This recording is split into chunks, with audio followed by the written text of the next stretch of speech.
Hold on a second. All right, we're live. All right.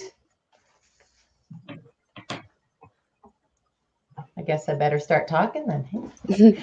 Welcome to LadyGuns Live. My name is Deneen Tomlin, tonight's host and founder of LadyGuns.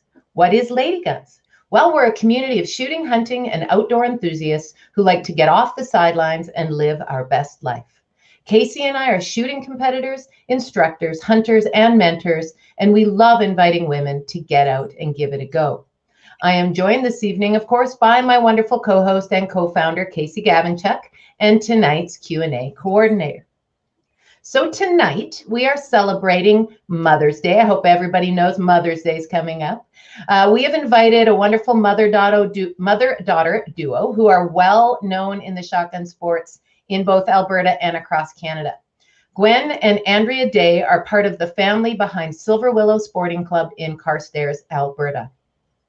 Tonight, we will talk about how the Day family turned a fifth-generation family farm into one of Canada's most unique and prestigious shotgun sports facilities that operates completely off the grid 12 months of the year. We will learn how they balanced raising a family, competing in shotgun sports, and growing a business. Silver Willow embraces the shooters of the shotgun community by supporting and growing the sport. And I'm proud to say I've been shooting there for 10 years myself, and so has Casey. They continue with their vision to promote women and youth by hosting special events annually. And we're going to touch on those tonight as well. So tonight, we are very pleased to welcome Gwen and Andrea Day. Welcome, ladies. Well, thank you for having us. My pleasure. Very excited. I hope we've got lots to talk about tonight. I know we've prepared some questions for our friends that are watching. And I'm not sure, Casey, this is a new platform. We're really excited to start this tonight. Are people going to be able to ask questions in the chat like we used to?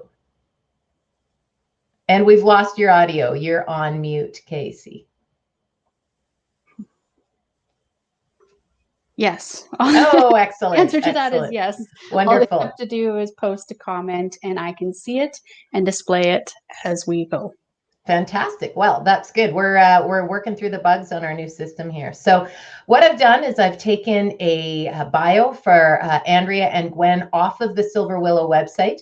I'm going to briefly read that so everybody knows who we're talking to tonight. And then we're going to get into some questions about the family, about the facility, and about growing up in that environment while raising family and shooting competitively. I think it's going to be a fun evening. So thanks for joining us. So let's talk about Andrea. Andrea started shooting at 12 years of age alongside both of her parents, her uncle and her grandpa. As a young teen, she participated in family hunting trips for both geese and ducks. She quickly became a serious competitor in sporting clays, taking the Alberta Provincial Women's Sporting Clays Championship in 2 different years. In addition to her full-time practice as a certified chartered accountant nowadays, Andrea also plays an important role in the back office at Silver Willow and still enjoys spending time shooting at the club. And Andrea, I know you also still enjoy some hunting because you got out with your family and did some of that this last season as well. Yes, I did go this fall. It was well overdue, so it was really fun. It was, as is you and I getting out shooting again, but we can take that offline. So, all right, on to Gwen, co-owner and wife of Don Day. Gwen competed with Don in trap shooting across Alberta and BC, as well as competitions in the state of Montana. She has won titles in the Calgary Stampede Grand Trap Shoot and at the Montana State Trap Shoot, as well as many other small local shoots. Recently, she has been spending more time focusing on her art career and being a grandma. That wasn't written in there, but I know that too. And has been accepted into the Federation of Canadian Artists. What an honor. Congratulations, Gwen. That's amazing. You can see her art on display at the clubhouse at Silver Willow and in various other locations. Don and Gwen have raised 3 children who are all a part of the Silver Willow business and are shotgun shooters as well. We're really excited to have you. So welcome, Gwen. Thank you. Thanks for having us. Wonderful. So what we're going to do is we're going to get right into it. We've got lots to talk about tonight. So hopefully we can get started with some of the background. Tell us a little bit about your family and your background and how you guys got into shotgun sports. Okay. Well, for me, it goes back to my childhood and being raised in a family that were hunters. And my grandfather was a trapper, and I shot grouse and targets and pop cans kind of thing. And I met Don, and he was fully integrated into the trap shooting world. And as a teenager, competed in Alberta games, etc. So yeah, I started. One of the first things he did was get me a shotgun. So I started shooting trap, and we did that, like you said, all over Alberta, especially. And I did some goose and duck hunting, enough to land the guy. But yeah, so I did some of that, not a lot in the beginning years. And we would travel all over Alberta with his parents. His parents were both, his dad especially Buster was a big game hunter and a goose and duck hunter. And so we traveled with them to shoots, and my mother-in-law would watch the kids, and Dawn and I would compete. Amazing. Well, it's good to note that for all the ladies watching, if they're looking to land a wonderful guy, that shooting and goose and duck hunting is probably a good choice. Do you happen to remember the first gun that you were shooting? I had a Remington 870, I believe it was. Yeah. Very, very popular first gun. Absolutely. Absolutely. And so that's how you got into the shotgun sports. And then you started competing. Did you start competing right away, or did it take a while for you to get into the competition side? Yeah, it was like one of those, if you can't beat them, join them sort of things. And so that's what we were going to do every weekend.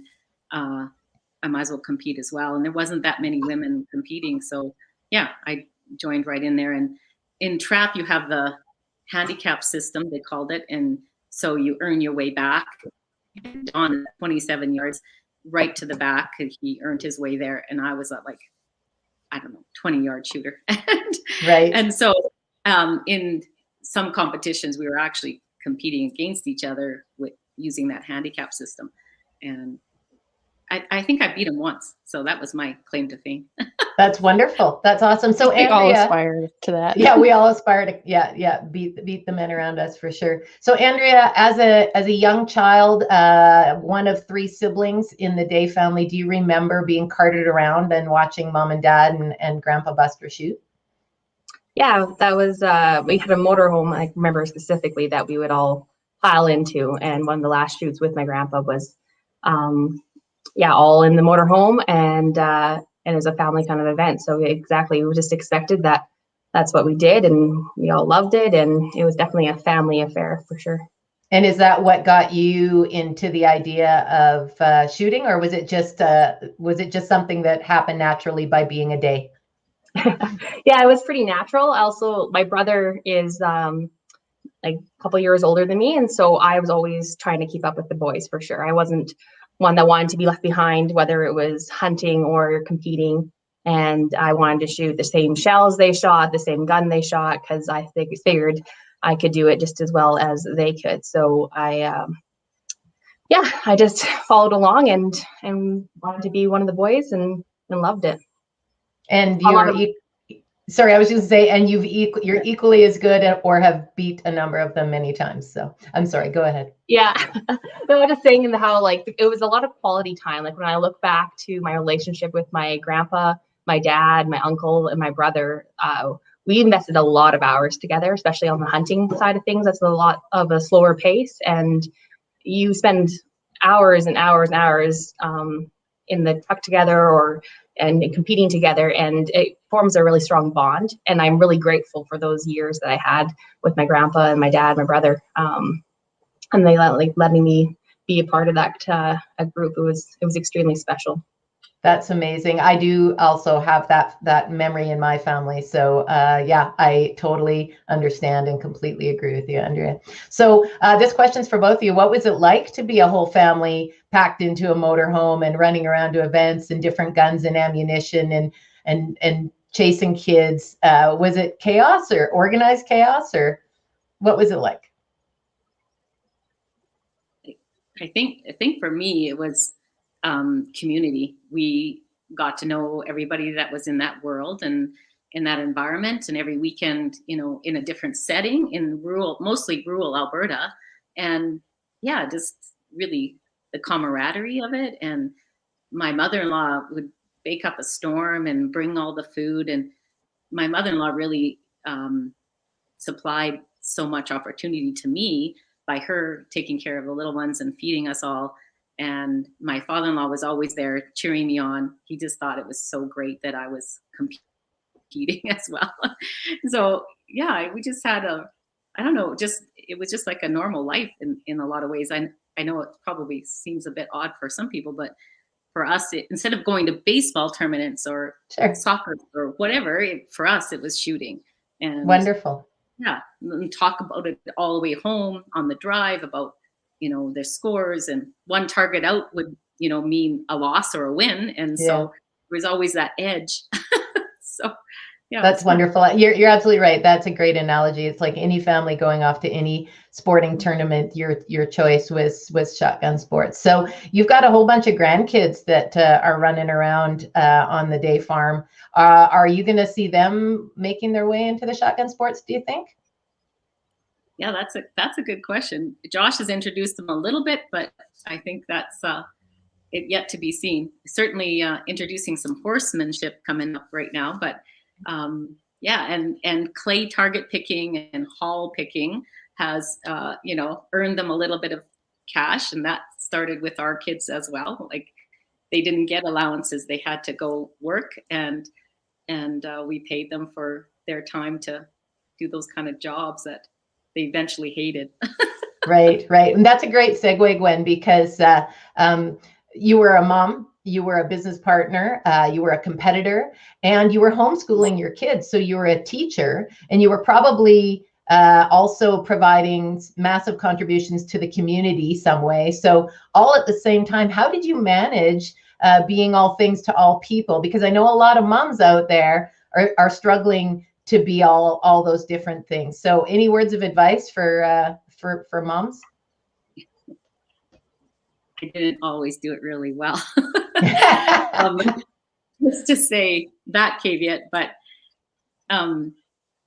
yeah, again, my in-laws support meant a lot, and I made massive amount of lists of to-do lists.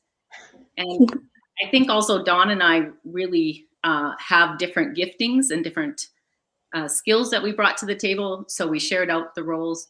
But, I can right away comes to mind as me trying to cook a big pot of soup for the next day competition while my son's trying to read out loud, which he didn't love to do, let me tell you.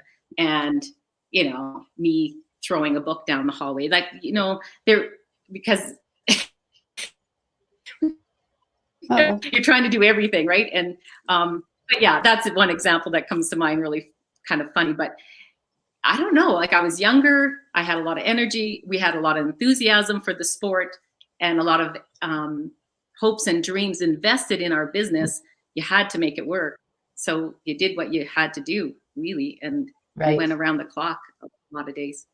Yeah. I bet you guys still do that quite a bit. So yeah, I think you're right. Moms do what they got to do when they got to do it. And it doesn't always work out the best, but somehow it always gets done. So Andrea, you started shooting when you were 12. Is that right?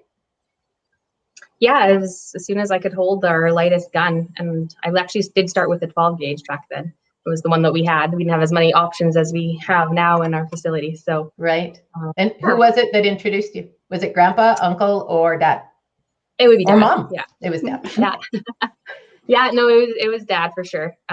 He just said, yeah, like, I always wanted to because everyone else was doing it. So I got my shot at it as soon as I could physically hold it up. So. And what did you enjoy about being a shooting competitor other than beating the boys?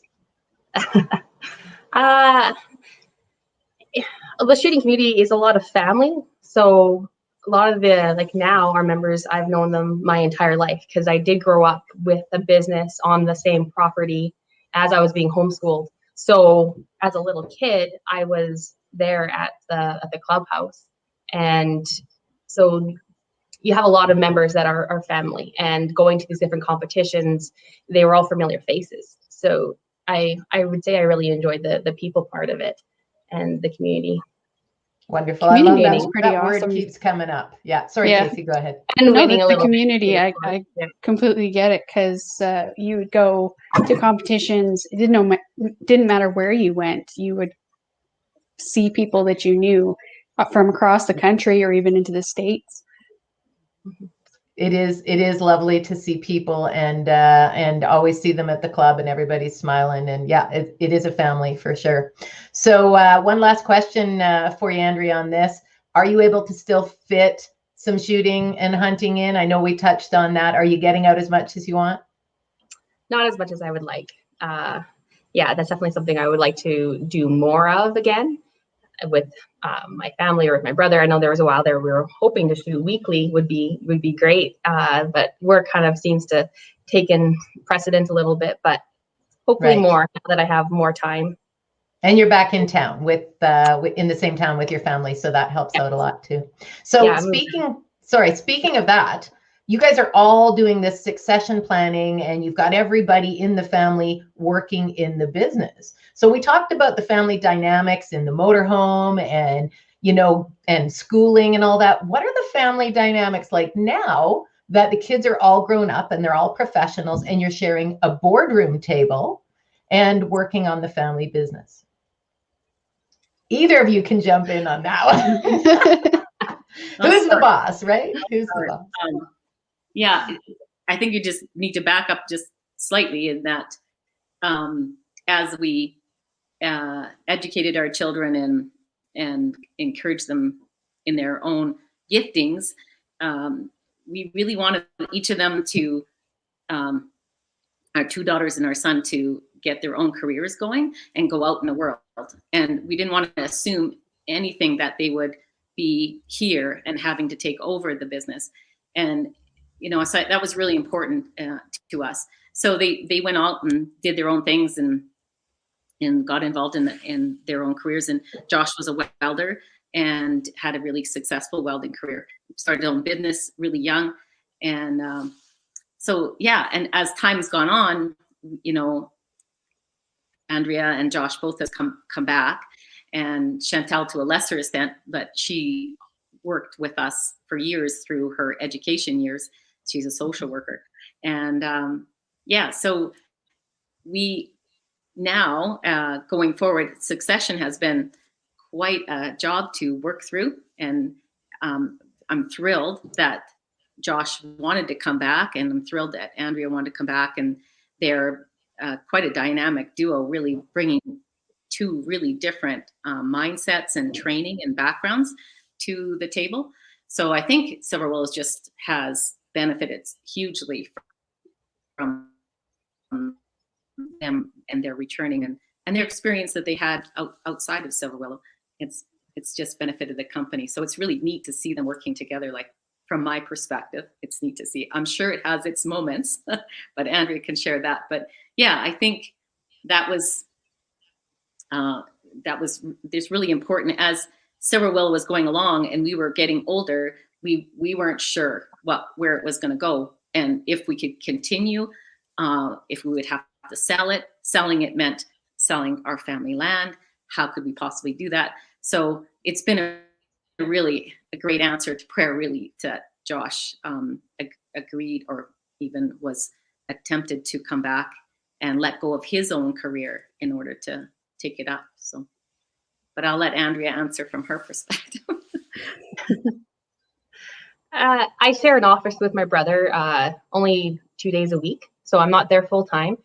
And it's a small office. We always now laugh about how we should have designed it much bigger, because we have a lot going on in there. So my dad has a chair and my brother has a desk, and I have a desk, and then my uncle comes in, and so we fit 4 chairs in this little room that should only have 1 desk in it. So I really enjoy it. Like after working in Red Deer and coming back then to the family business, I know that I'm in the right spot when I don't dread going to work. So that's a huge bonus, right? When work isn't really work anymore, and you just go in and you enjoy your day. And yeah, my brother and I will definitely argue. My dad and I will argue, but we have this relationship that we can disagree and still be productive. And I think actually we have a really good business working relationship. And I obviously bring the accounting side of things, and he's operations.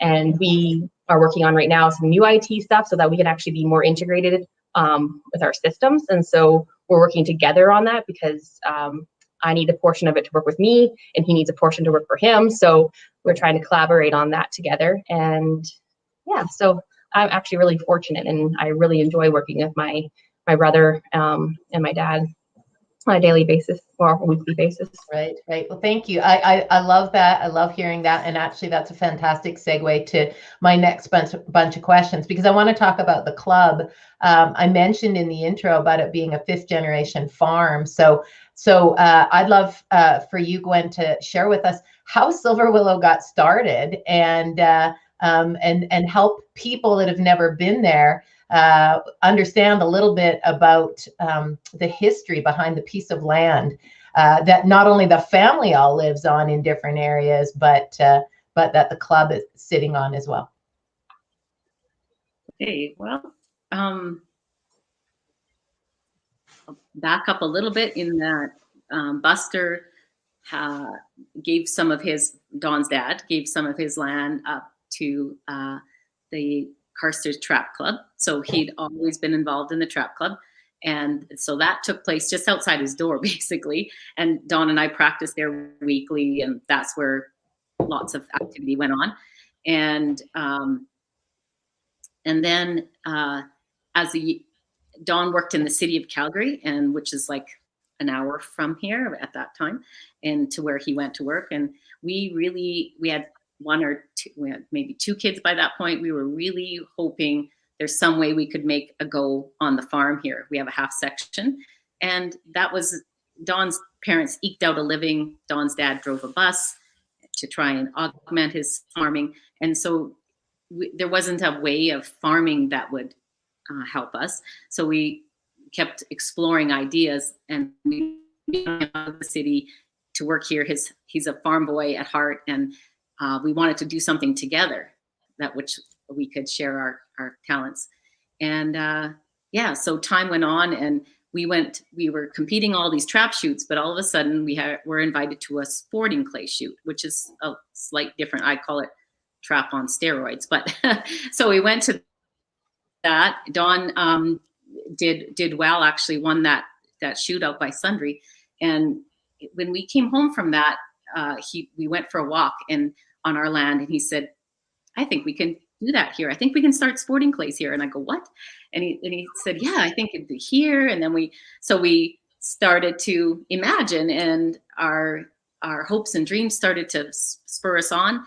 And he eventually gave up his job. He did give up his job in Calgary, and we started doing it part-time. Took another part-time job on, and his dad was willing, because of course he loved shooting as well. And we blocked out the cattle from the sporting clays area that we were hoping to use, and just kind of spurred it on from there. And we ordered 10 trap machines from England by boat, and they were all manual machines. So we did it on a skinny budget, as you could imagine, and did it very manually. And he would throw the clays, then he would go drive the school bus. And if the clients were still there, I'd fill in and I'd throw the clays manually. I didn't have to go work out. I just used the machine. And right. And so for those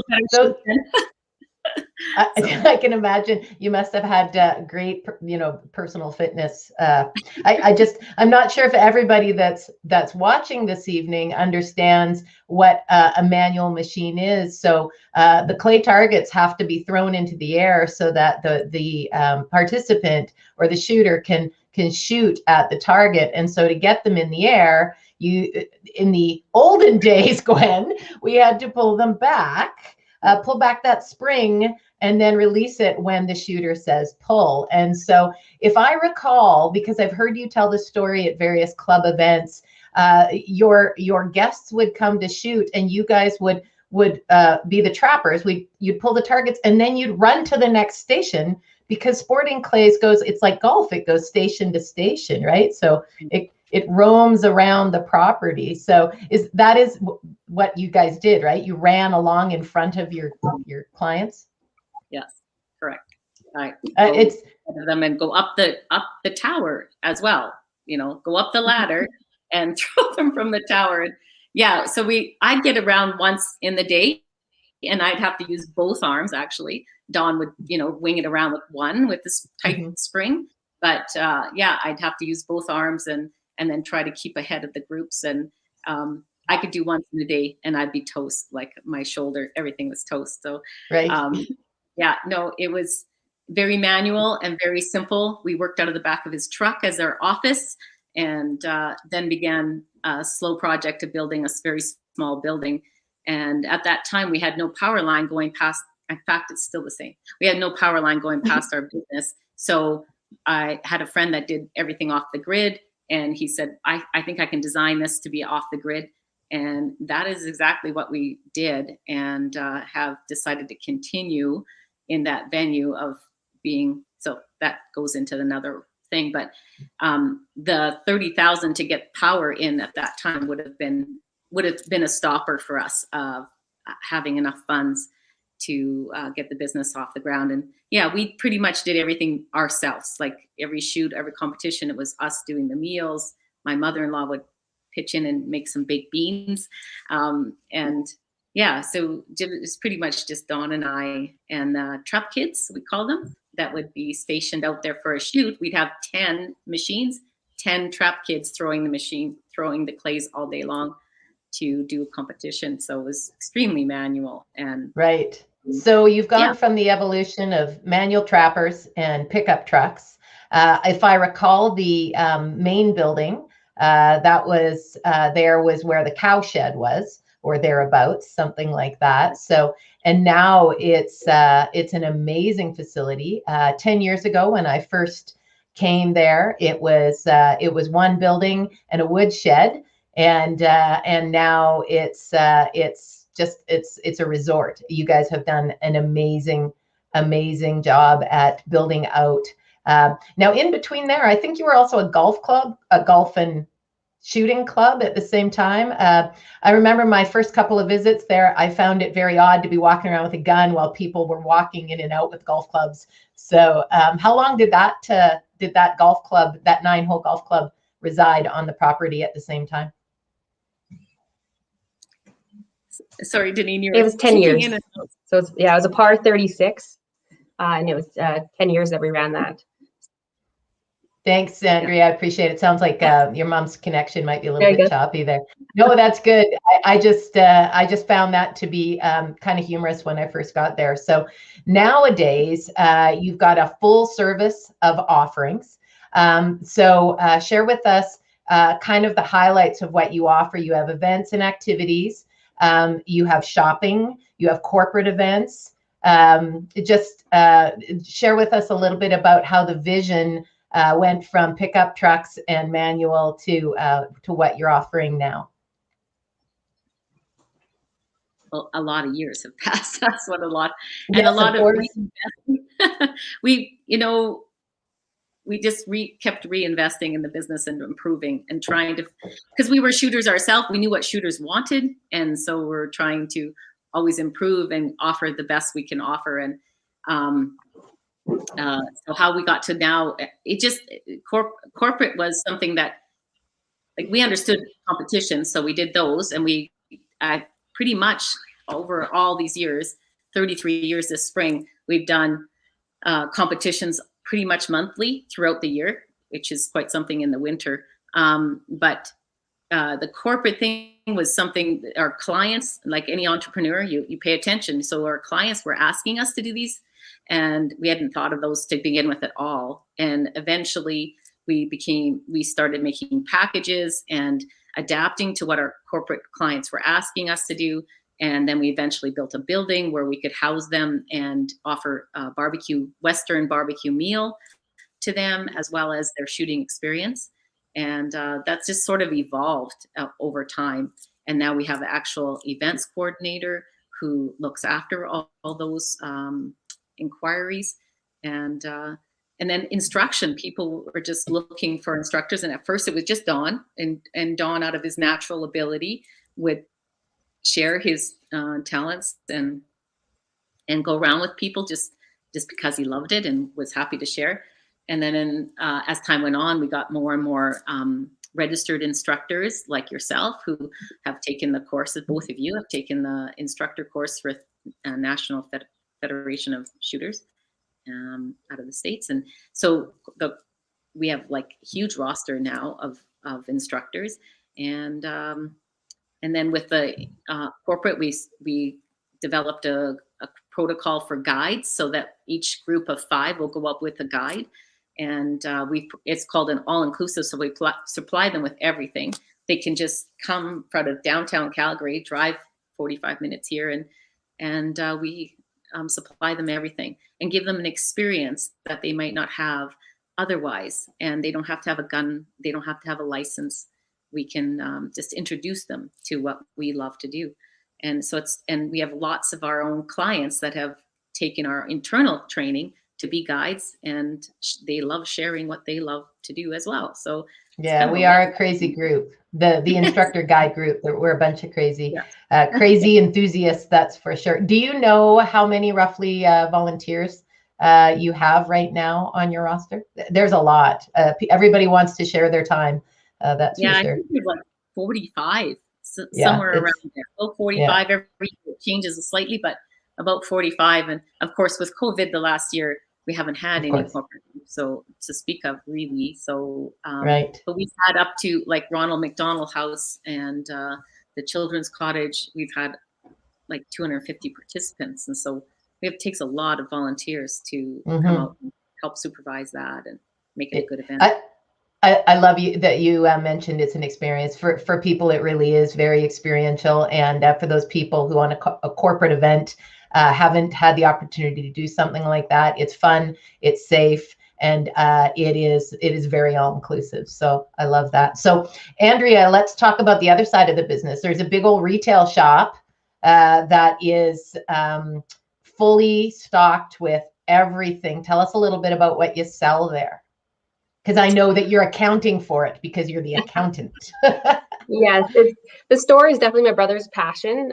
We are one of the biggest shotgun stores in Western Canada. So when it comes to shotguns in particular and the sporting clays guns, Josh has several of almost everything. So it's his passion as the guns for sure. And then we have everything you need for sporting clays. So the vests, the shirts, the cleaning supplies, chokes, fancy glasses, gloves, belts, socks. Yeah, we got it all, it seems like. So we're a full browning dealer.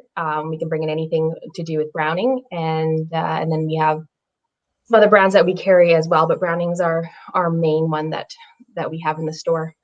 Wonderful. Thank you. I know Casey just recently bought a giant gun safe. So you sell those as well? Yes. Gun safe. Yeah. Couple as big guns. as you want. Yeah, exactly. I might have bought my last 2 shotguns from you guys too. So yeah. We have an amazing shotgun store, and my brother is a Browning. Certified is the right word, but he can repair there too. So if you buy from him, he can look after your needs and. Oh, there goes internet again. But yeah, that's okay. Rural internet. That's what happens. The other neat thing about the guns is that they can go out and try them. Oh, did I freeze? No, I got you. That is such a good point, Gwen. A lot of people want to try before they buy, but you don't get to do that. You can't show up at Bass Pro or Cabela's and just step outside and give it a go. And at Silver Willow, you can. And I recently was there with one of my students, and we went through the process, and she just bought her forever gun, and it was quite an experience for her. And at the very same time, another lady walked in and she bought the exact same gun. And so I was teasing Josh because they're specifically built for women. And I said, you clearly need more girl guns, because he sold out in less than 24 hours. So no, I think it's a great full service experience. And then there was another. Sorry, Andrea? Oh, there was another guy that came in like 2 hours after those guns sold, looking to buy one for his wife. And he had heard they were coming in, and he was like, what? They already sold this morning? So yeah, we are bringing more in of that gun, but it was a crazy day. Yeah. So maybe I shouldn't have posted it on social media. Maybe. I don't know. We'll see. All right. So how can people come out to Silver Willow, enjoy the experience? Do you have to be a member? We know we've talked about corporate. Outside of booking a corporate event, how can you come and enjoy Silver Willow? You go ahead, Andrea. Oh,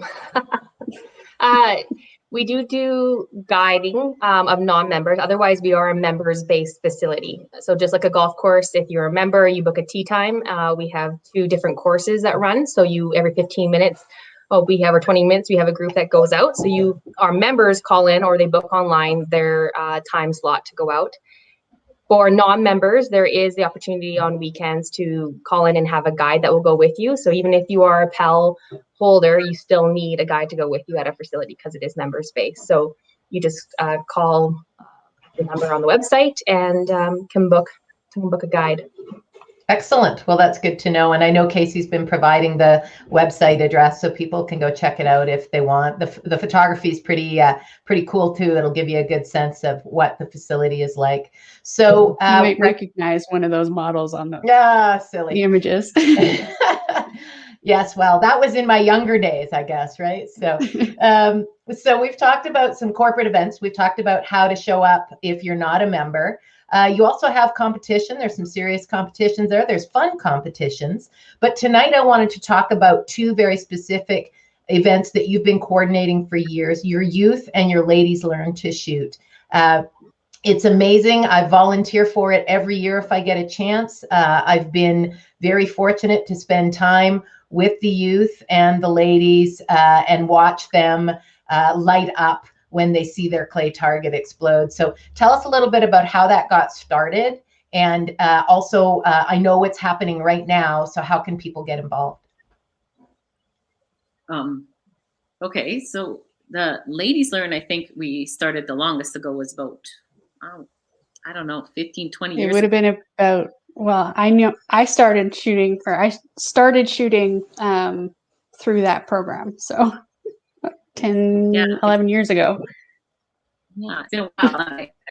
Time goes past. So one of our clients, actually, Stu Carter and his wife, suggested it, and we kind of just rolled it out based on that. Again, as entrepreneurs, you want to always have your ear to the ground to your client, right? And we started small, like 20 women would come, and we'd break into groups of 4, and our instructors would take the group out, and we just kept it all ladies, and we had a specific meal we always make for the ladies, and prizes, and yeah, we just really tried to make it a fun day for the ladies, and had some guest speakers.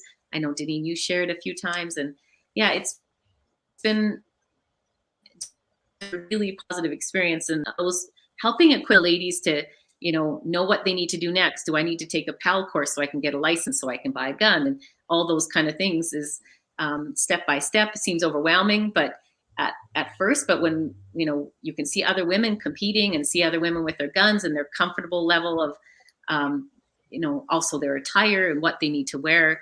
Like Deneen, she always likes to talk about the bra strap being in the right place or not the right place, and yeah, those kind of things. They're those specific things to women, and just our guides scramble, like our instructors should say, scramble to help with this event, because they love it. And what I hear back from them is women are very teachable, and they listen, and they really want to get it right. And their enthusiasm is contagious. You can hear it all around the course. When one woman shoots a clay and busts it, everybody's yelling in their group, and just it's just a really special event, and I love to host it every year. Last year it didn't happen at all. This year we're hosting it in increments of Sundays, 3 different times, so that we're not, gathering per se. So groups of 4 will go out with an instructor, and so we're figured out a way. You have to be creative in this world today, but figured out a way we can still make it happen for the month of the month of June. Yeah. And the Junior Learn is something we started about 10 years ago. We were first providing it for free of charge, and now it's like nominal, like $20. And we have sponsors. We usually provide some food, and we go over a really good instruction time, just like the ladies. Like, we have an indoor instruction time, and then they go out on the course for a couple hours, and we break them up to small groups based on their size, because then we can size up the type of guns, a 410, a 20 gauge, 28, 12, into small groups. And doesn't matter so much their age, but they're more their size to fit them. And then they go around the course as well. And yeah, it's just been a really positive feedback from that. And I love seeing a lot of our local kids come out, and yeah, just giving them that opportunity to have that experience. Before, for years, we hosted schools and just covered our costs and hosted school groups, high school groups. But with all everybody's getting more insurance and liability wise. And so that's kind of petered out. And we never advertised for that. It was something that came to us. And because Dawn and our kids started young, we knew that we wanted to keep the sport alive. We need to start keeping the young people, giving them the opportunities that we had in whatever format we can. And so we really enjoyed that. Same thing, like the guys really want to volunteer their time. They love sharing their sport with the young people. So I had my son out. His first time with a shotgun was with the 410 that Dawn gave him. So that was probably Buster's 410. So yeah, it's amazing to see the kids. And I really have enjoyed volunteering. The last Junior Learn to Shoot that I volunteered at, I got the all girls group. They were 16, and they were actually a curling team.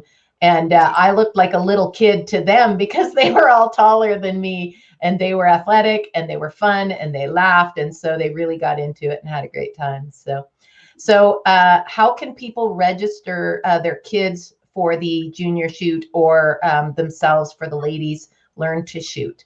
Your website? Right. And silverwillow.ca. And then you have, I think it's under the competitions tab, and that we have fun competitions like you're explaining, and competitive ones. But yeah, that's available there. And I think it's the ladies is like $95 and includes the shells and a use of a gun. And yeah, it's pretty cost basis. And you can come with 3 other girlfriends, do it together. It's fun to do together. And it's really to encourage new shooters. So even if you've never shot a shotgun, or you're interested in trying it, I think that's really the whole point, right? Is to get out and even bring friends or family members. So it's you don't need any skills, right? That's correct. Come as you are. Excellent. Yeah, I've always said that it's easier to learn from someone that's not your spouse sometimes too. So this is an opportunity to learn in a different type of environment that's not your boyfriend or your husband or your dad. And sometimes that can be a good way to start a new sport like this. I agree. I think that's a very good point. And there's a lot of ladies that share with us their first time with their father or their grandfather or their brother, where they gave them a shotgun and they told them to pull the trigger and they weren't expecting it. So they had a bad first experience. So hopefully this will erase that and give them a good first experience. So is Is there anything else about Silver Willow that I haven't mentioned? I know that you have PAL courses and our PAL courses there on the regular. And I know that a lot of people always look for a place to take that. So again, all of that's going to be on your website. Any other key points about Silver Willow that I might have missed, Gwen or Andrea? No, I think you covered it all really well. Thanks, Deneen. And no, you're welcome. I still have a couple more questions, but I will share with you something we do talk about. Casey and I, every time we go somewhere, and so often when we've done one of our shows, we share with everybody how we met. And so Casey and I, it's on our website. So Casey and I met on a date. I was on a date with a guy. She was on a date with a guy, and those two guys knew each other. And that's how Casey and I met. And Casey and I have been dating ever since. So we've been shooting for 10 years. We took our instructor course at Silver Willow, and we've been loving it. And so Silver Willow was where her and I met as well. So good things started. Yeah, and teamed up, and had the peanut gallery, and it's just a great community. I love the people. Yeah. Good things happen at Silver Willow for sure. So when the Day family are not shooting and running the club, what do you guys do for fun? We get off the farm. Yeah. Sometimes when we're closed and within our restrictions of the government here, they go around to shoot clay targets. Otherwise, on the hunting season, they're out hunting, either big game or duck and geese hunting. And the next generation are coming along. Like my granddaughters, my oldest two granddaughters are participating in duck hunts and goose hunts, especially. And Andrea, I'm not so much there anymore doing that, but they are. And that's, I love that. I love the fact that they're so excited to get up early in the morning and go hunting.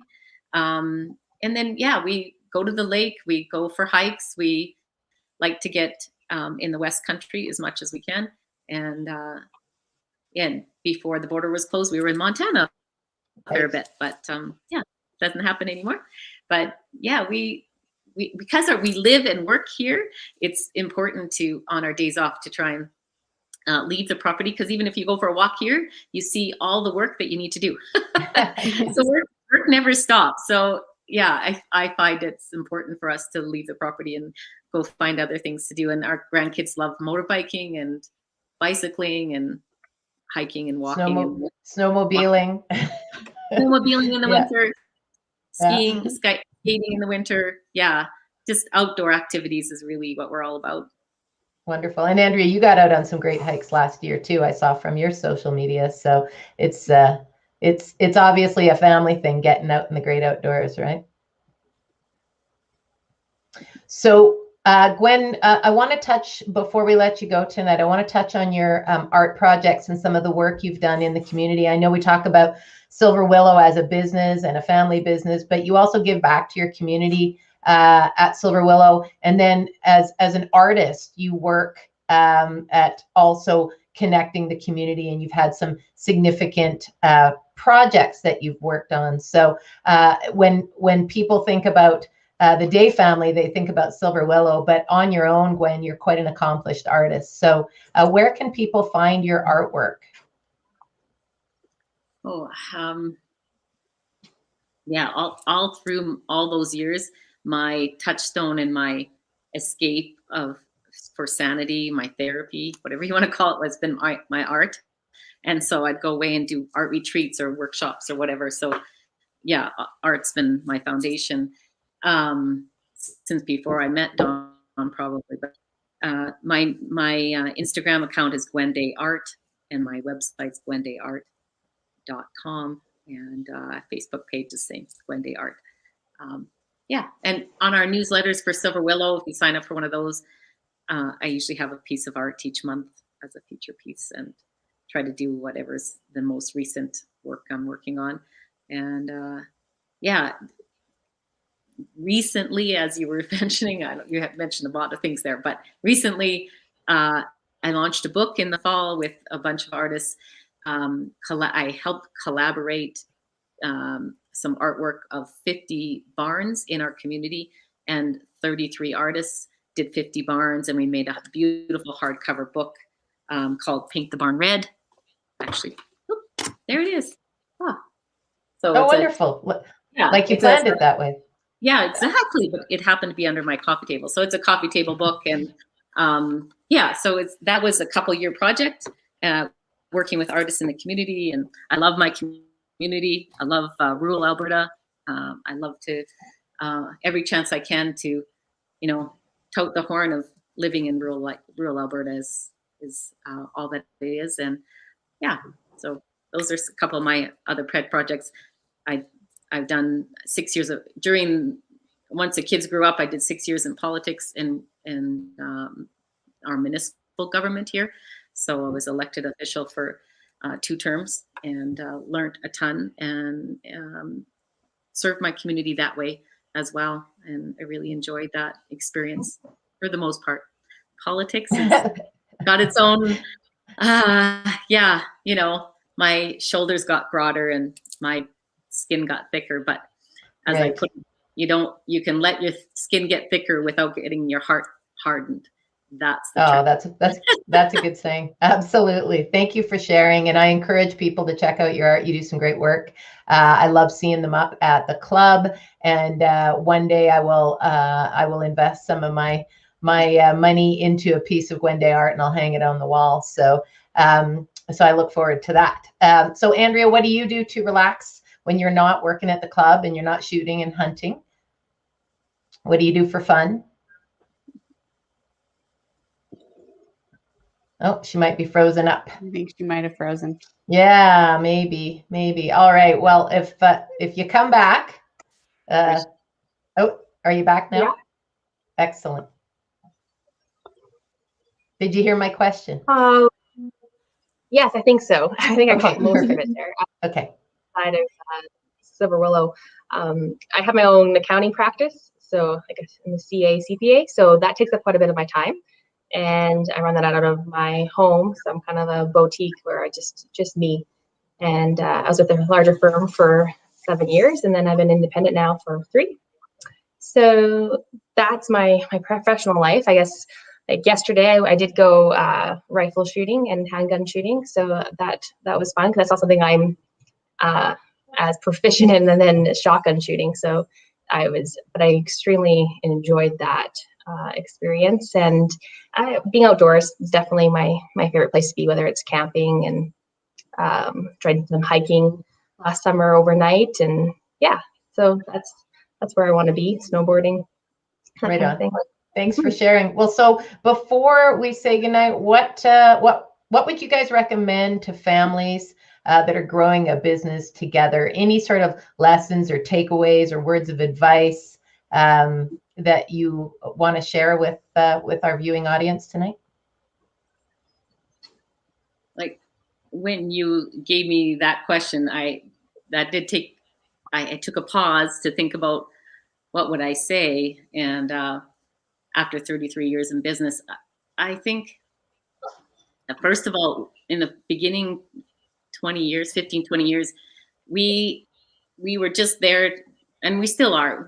It's all about serving our clients and what their needs are. So, but we did it to a level of 7 days a week, 24/7, basically. So somebody wanted to come and shoot at 7 a.m. before they went to work, Dawn would go over and open up. So we were constantly on call. We had no time limits, and let's say the word boundaries. And so I think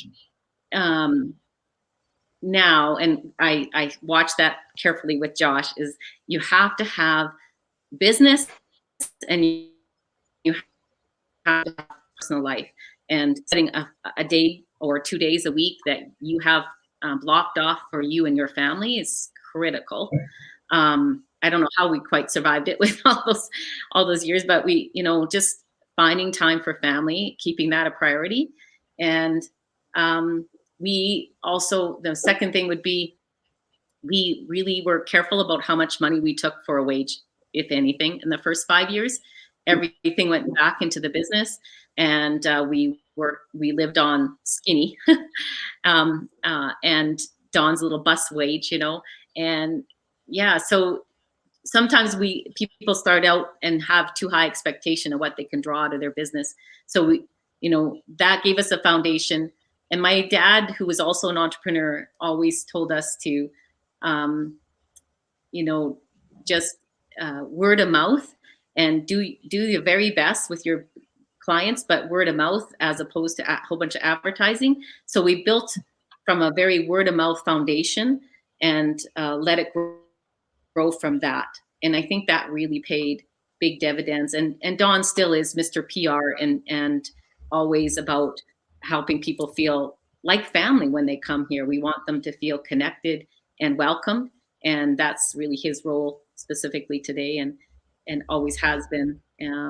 We do what you love. And that's the third thing. What I'd say is do what you love and others will love what you do. And it's really true. We've been so lucky to work in an industry where we have a passion for it and we love it. And then it's never, like Andrea said, it's never like going to work because you get to do what you enjoy, which is a pretty rare thing in today's world, apparently. Stats tell us that. And I think we've been very fortunate. We've been very grateful for our clients and very fortunate to work in the industry we have and with the people in the shooting industry. Has been, pretty cool career. But yeah, family first, don't take too much wage and do what you love. Those are fantastic words of advice. So Andrea, I'm going to ask the last question of you. In honor and celebration of Mother's Day, we got a bunch of mothers listening, and what are the couple of things, I won't say three, you might have one or two, that you've taken from growing up around your mom as a mom, a leader, a businesswoman. Share with us a couple of things in celebration of Mother's Day about your mom. I think my mom's always done a really good job of giving back to the community. She only listed a few of the things that she's been involved in, but I think she's definitely demonstrated that. And whether it was, taking us to the mustard seed in Calgary as kids and trying to instill that as an important value, and that it giving back is just, it's a key foundational thing that I think everyone needs to be doing to have their goals kind of aligned in life. And it's not all about the bottom line, and it's not all about yourself. And I think, that was one of the main things I think that that she tried to instill in us, and that she did by example, especially later on when she was involved in a whole bunch of different community activities. So that would be my main one that I can think of when it comes to my mom. Thank you for sharing. I appreciate that. I put you on the spot because I didn't send you that question in advance. So we've got a comment. I'm sure you can see it. Thank you, ladies, for shining a spotlight on women in the firearms arena. Fight the good fight. We're all loving this industry, and we're all loving sharing stories and elevating you amazing women. The Day family's full of them. And I really want to thank you both so much for being part of my shooting journey, for being part of Casey's shooting journey, and for being part of LadyGuns tonight. And LadyGuns started at Silver Willow about 8 years ago. So so it's really been a part, and you've really shown me how to give back and be part of the community. So thank you both so much. I wish you both a wonderful Mother's Day. I hope you guys do something fun to celebrate it with the family. And I look forward to seeing you the next time I'm at Silver Willow and shooting around. And Andrea, let's do that sometime together, shall we? Overdue.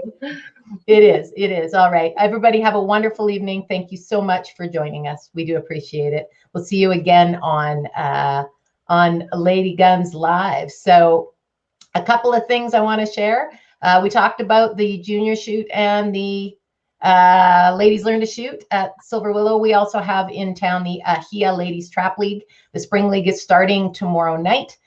So you can go to the AHIA website at ahia.com to register. We are still working on our next session for Lady Guns Live. As you know, we've moved to a new day. It is Tuesdays now, and that's to accommodate Ladies Nights at AHIA. Tuesday, May 18th. Stay tuned. We're working on our next announcement, and it will be again on our new platform here through YouTube and through the Facebook page. Thank you all one final time for joining us on this episode of Lady Guns Live. I encourage all of you to get out and find a way to get off the sidelines and live your best life. Get out there and give it a go. And Casey and I hope to see you there. And remember, we can be found on the web at ladyguns.ca, Facebook, Instagram, Pinterest. And if you are watching this on YouTube, please remember to like, follow, comment, and share. Have a great evening, and we will see all of you next time on Lady Guns Live. See you later. Bye. Thank you, Jean. Thank you, Casey. You're Bye. very Good job. welcome. It was a Bye. pleasure.